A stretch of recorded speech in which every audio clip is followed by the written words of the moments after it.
बच्चों, कैसे हैं आप सभी? मैं आशा करती हूँ आप सभी लोग स्वस्थ एवं प्रसन्न होंगे। आज हम हमारा पाठ अव्यय को पढ़ेंगे और समझेंगे। तो आइए इस पाठ को प्रारंभ करते हैं। यह है हमारा पाठ 17 अव्यय। अब है क्रिया विशेषण।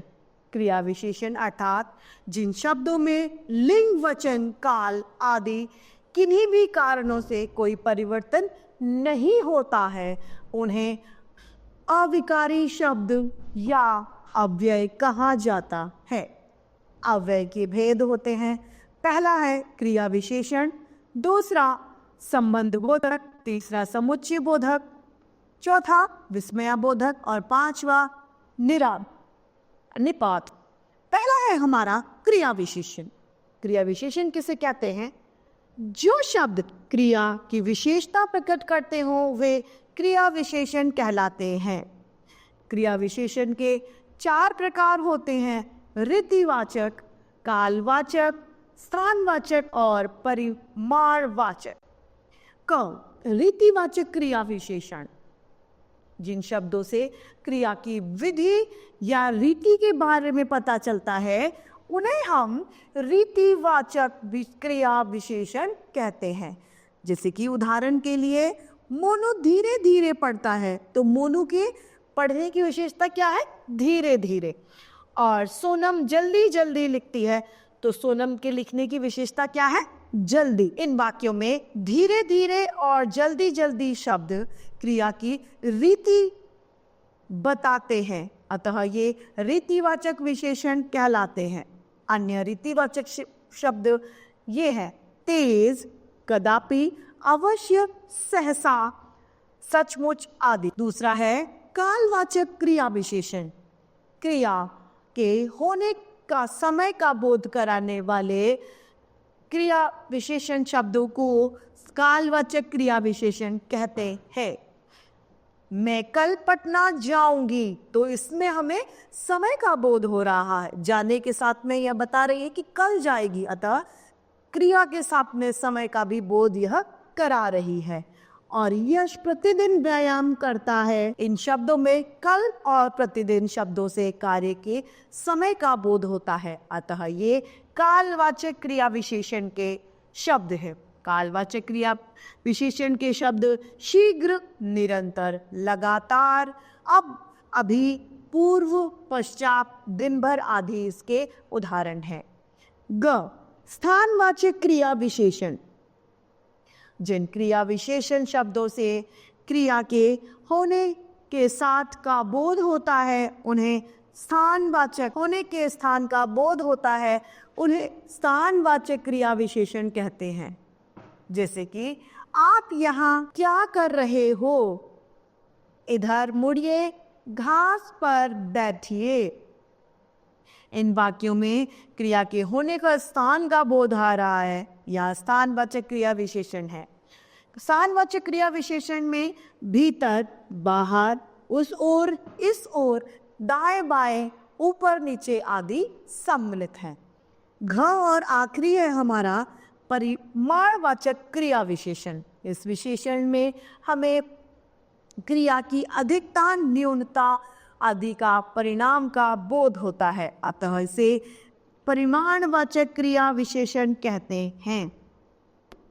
उतना बोलो जितना आवश्यक हो।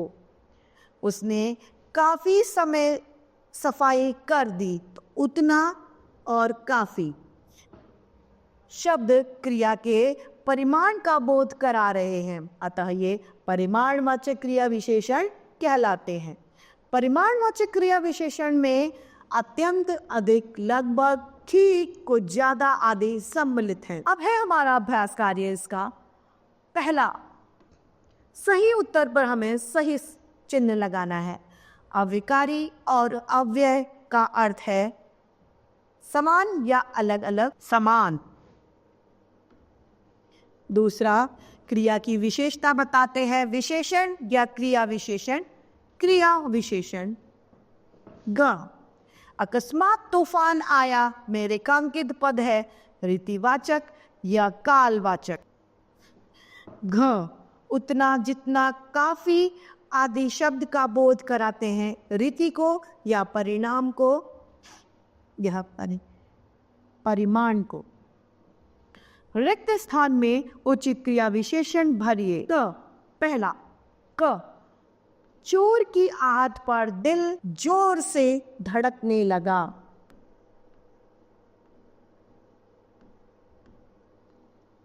ख, मैं विश्राम करने कक्ष के भीतर गई।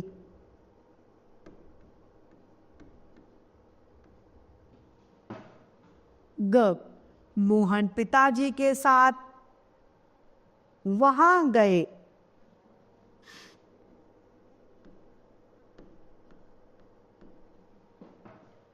घ, सुमन रिक्त स्थान जाने ही वाली थी। सुमन तभी जाने वाली थी।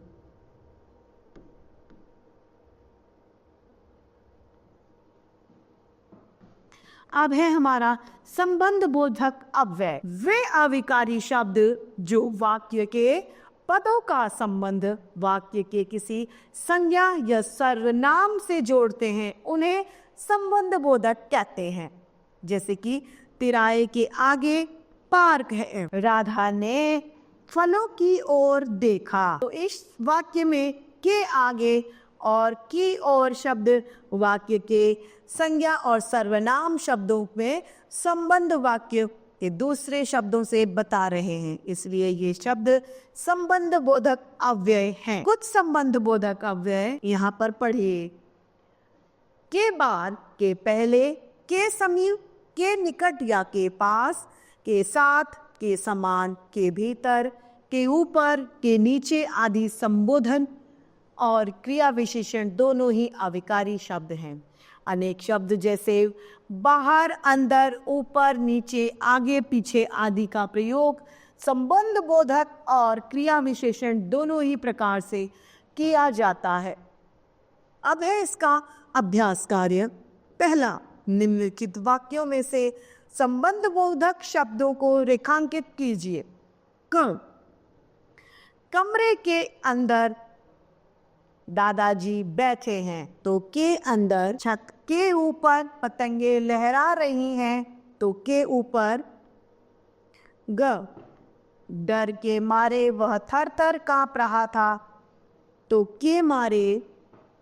घ, दिवाकर के घर के पीछे ही हमारा घर है, के पीछे। ज, प्रार्थना सभा के भीतर स्वर गूंज रहे थे, के भीतर। प्रश्न दूसरा है हमारा, निम्नलिखित वाक्यों में उचित संबंध बोधक अव्यय भरिए। भोजन करने से पहले हाथ धो लो।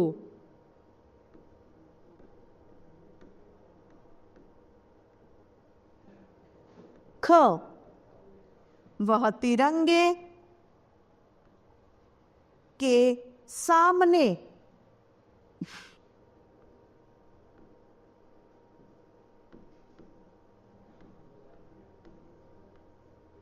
खड़ा था। ग, नीना छत के ऊपर कपड़े सुखा रही थी। ग, मेरा घर बाजार के पास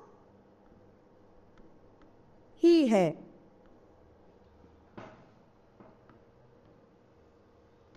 अब है हमारा समुच्चय बोधक अव्यय।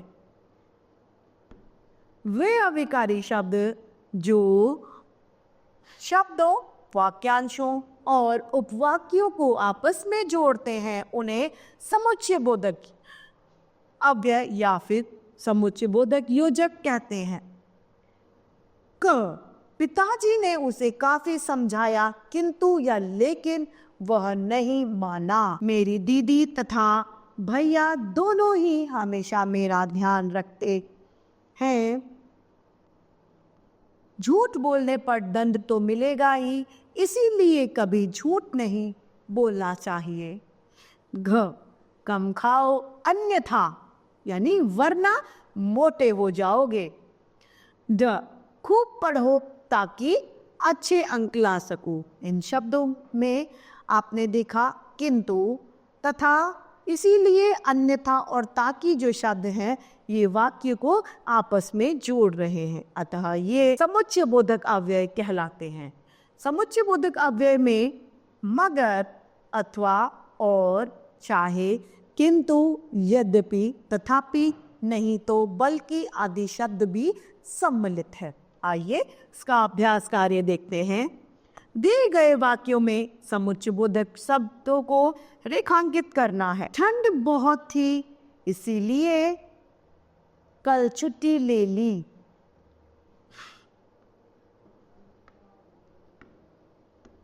ख, जल्दी से चलो अन्यथा टिकट नहीं मिलेगी, इसमें अन्यथा। सच बोलो ताकि मन शांत हो।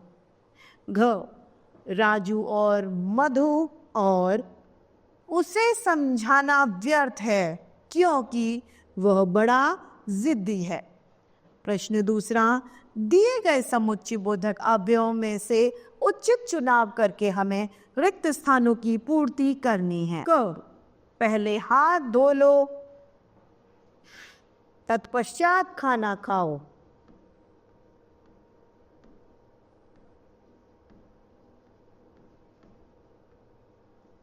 ख, मेहमान तो आ गए, रिक्त स्थान वाले बाजे वाले नहीं आए, किंतु बाजे वाले नहीं आए। ग, आज काफी गर्मी है इसीलिए आइसक्रीम खाने का मन है।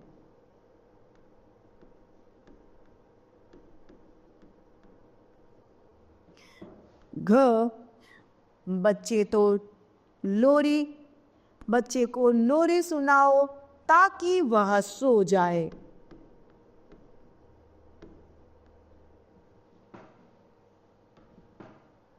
अब है हमारा विस्मयाबोधक अव्यय। जो शब्द आश्चर्य, हर्ष, शोक, घृणा, भय आदि भावों को प्रकट करते हैं वे विस्मयाबोधक अव्यय कहलाते हैं। अरे तुम यहाँ कैसे? शाबाश, इसी प्रकार से आगे बढ़ो। वाह क्या बात है! हे राम, इतना बड़ा हादसा! छी, वह इस हद तक गिरा हुआ आदमी है। इन वाक्यों में हर्ष, शोक, प्रशंसा, घृणा के भाव प्रकट हो रहे हैं। ये सभी शब्द अरे वाह, हे राम, शाबाश, छी, अरे विस्मयाबोधक अव्यय है। इन अव्ययों के पश्चात विराम चिन्ह का प्रयोग होता है। कुछ अव्यय शब्द आह, उफ, हाय, क्या खूब, आह, अच्छा, होशियार, सावधान आदि होते हैं। अब है पांचवा और आखिरी निपात। निपात वो है वे शब्द जो वाक्य में जहां तहां आकर उनके अर्थ में विशेषता ले आते हैं, उन्हें निपात कहते हैं। इसका उदाहरण है, मीता ने ही मुझे धोखा दिया है। सुरभि तो ऐसा कर ही नहीं सकती। चांदनी ने भी नृत्य किया। इनमें ही तो भी के प्रयोग से उसका विशेष अर्थ समझ में आता है।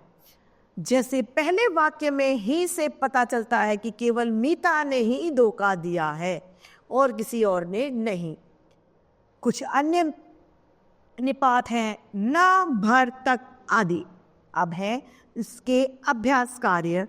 रिक्त स्थान में उचित उपयुक्त विस्मयबोधक शब्द भरिए। का, क्या कैच लपका है? वाह, क्या कैच लपका है? ख,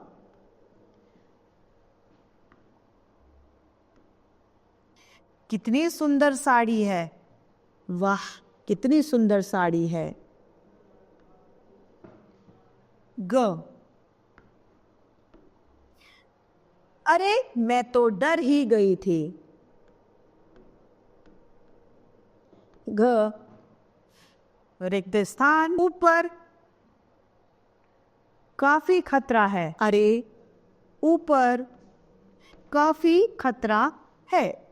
अब है अगला वाक्य में प्रयोग करना है, जिसमें पहला है हमारा शब्द हाय। हाय राम, इतना बड़ा हादसा।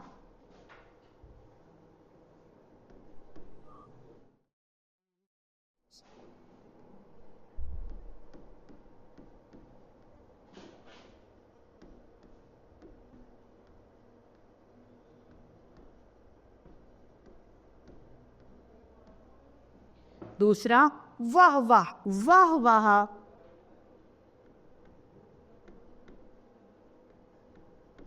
इतना सुंदर नृत्य।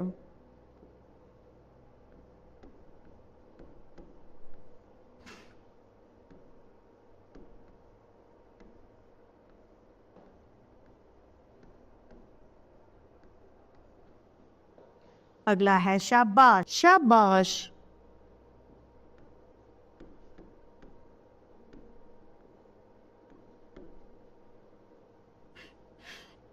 तुमसे यही उम्मीद थी।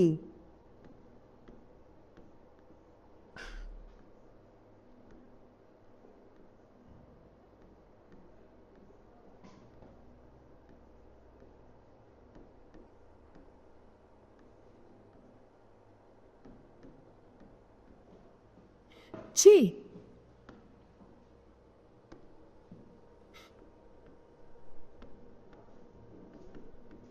कितना गंदा स्वाद है।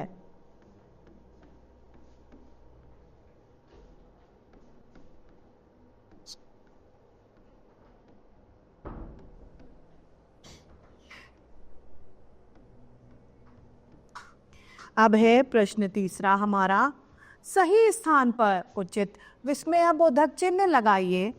पहला क, छी छी कितने दुर्गंध फैली है। तो छी और छी। ख, हाय राम, इतना बड़ा सांप। तो हाय राम के बाद में विस्मयबोधक चिन्ह। ग, वाह क्या सुंदर दृश्य है। तो वाह के बाद में विस्मयबोधक चिन्ह लगेगा। अब है घ, तौबा तौबा कितनी मार काट। तो तौबा तौबा के बाद में विस्मयबोधक चिन्ह लगेगा। अब है अगला। तो इस तरीके से हमारा यह पाठ समाप्त होता है। मैं आशा करती हूँ आप सभी लोगों को यह पाठ भली भांति रूप से समझ में आया होगा। तो आज के लिए इतना ही, फिर मिलते हैं। धन्यवाद।